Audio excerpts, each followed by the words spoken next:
Please. Okay. Thank you, Marco, and thank you to all the organizers of this course for wanting me in the opening of this amazing course for young people interested in researching into epilepsy. I'm very pleased to be here and to have an opportunity to at least introduce you to a concept which is patient and public involvement in epilepsy research, which I think will be key in your future work. Let me also start by saying that I was very impressed hearing your presentations and becoming aware of how many amazing young people are out there preparing to engage in future and hopefully innovative epilepsy research, which the community I'm speaking on behalf of really needs. We really need innovative solution to better cope with epilepsy. So thank you for embracing this path and undertaking a big challenge. And we patients and patient representatives are here to also help you in this journey. So before I start sharing with you a little bit of what a patient and public involvement means, let me just tell you a short true story, though unrelated to epilepsy. And this is because I believe this story will let you understand why it is important to talk about patient involvement, even in a very technical epilepsy training, such as this one you're attending. A few years ago, I attended a scientific conference, and there a researcher, like many others, was presenting a new mouse model, a knockout mouse model for a disease due to mutations in a gene called PANC2, which cause a form of neurodegeneration with brain iron accumulation. As it happens more often than one can think, actually, this young researcher reported that her mouse model was perfectly normal. So during the coffee break, I was talking to this researcher when a mother came up to her and said, "Look, when I feed my daughter with very fatty, oily food, she gets much, much worse." So this statement planted a seed in the mind of the researcher, who went back to the lab with an idea in mind. She put her mice, knockout mice, on a ketogenic diet, and in just over a week, the animals began to show symptoms of the disease. The phenotype was unlocked. The rest is history that belongs to another field. But I really hope this story sets the stage for the concept that PPI, patient and public involvement in research, has many opportunities to offer. But let's get into more definitions, of course. And you may be aware that over the last decade, patient and public involvement has become a central feature of the healthcare system, with growing evidence of its positive impact on clinical research and increasing adoption by health authorities, regulators, HTA, and industry. And even if with a lower pace, also basic and preclinical research is starting to incorporating patient involvement in its practices. So what is it about? PPI in research is when research is carried out with or by members of the public rather than to about for them. And there is evidence that when you do that, when you do PPI, you are able to better target what matters most to the patient. PPI, in other words, helps increase the value and the impact of research. Patients and members of the public, of the community, bring in an original complementary perspective to individual research projects because of their lived experience with a particular condition or because they use healthcare services. And this provides researchers with, let's say, a more complete understanding of the condition being studied and can help generate more impactful research. Not surprisingly, public and private funders are placing increasing emphasis on patient involvement because they see it as a factor that can counterbalance the interests of industrial and academic stakeholders and to ensure that research monies are spent on research that is really of public benefit. Therefore, practices aiming at incorporating patients as research partners are expected to increase in the coming years significantly. So if the traditional health system could be represented as an inverted pyramid in which the patients occupied the smallest segment of the chain, the emerging health system puts the patient at the center. In this model, all actors contribute to the production of a health benefit, and the patient interacts with all of them independently and collaboratively.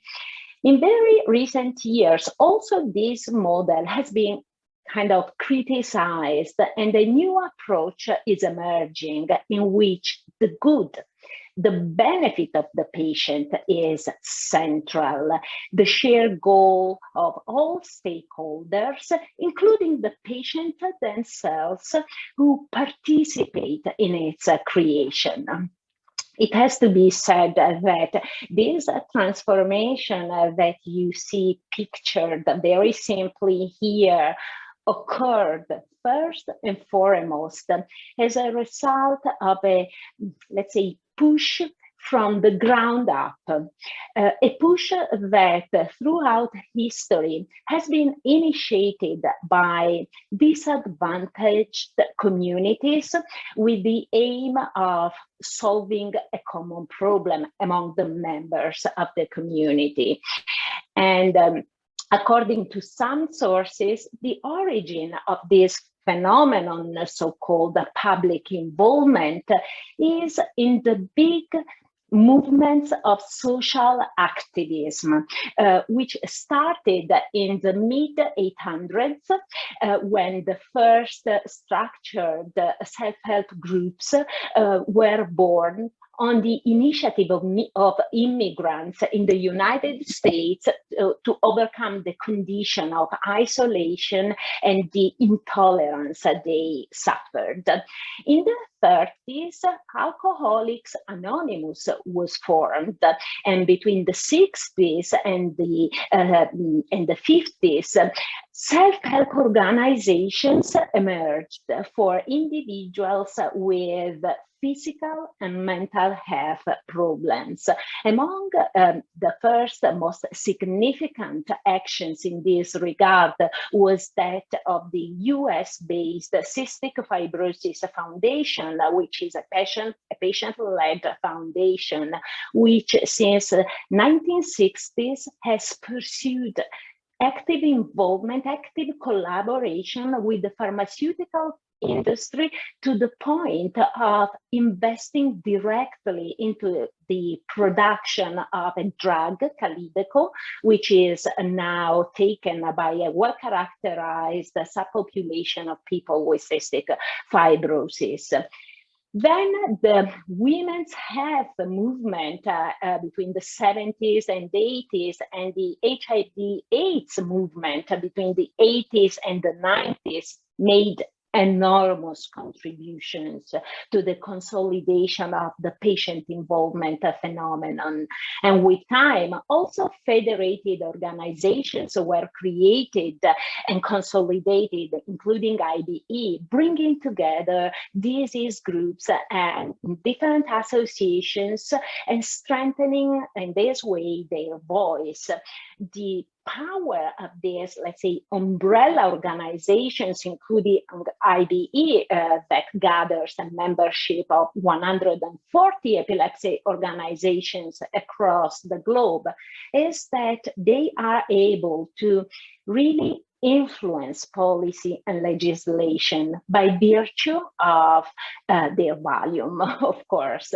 So following this transformation, we come to the present day with the where we see the emergence of new roles for the patient, the expert patient, who is one who knows the disease and can contribute his or her knowledge to the advancement of research, the patient leader of research projects, and even the patient entrepreneur, who's one who founds startups and companies and is able to develop and market products that are used by the patient community, which he or she is member of. This diagram summarizes the results of an analysis that was carried out years ago by in the US by the Clinical Trials Transformation Initiative, and they mapped all the many different actions that patients and their organizations can undertake along each step of the research and development continuum. And as you can see, patient organizations can help research in many ways by providing research funding, creating research tools such as preclinical models or research infrastructures like patient registry, by providing data, real-world evidence, by advocating and making communication and education, and even by enabling access to treatment.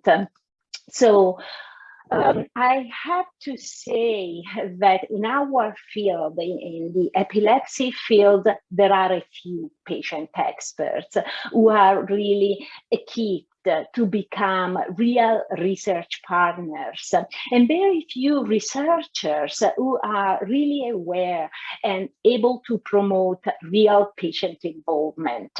This is the reality, and you can tell from the paucity of published evidence, but things are changing, and this is very important for you to understand.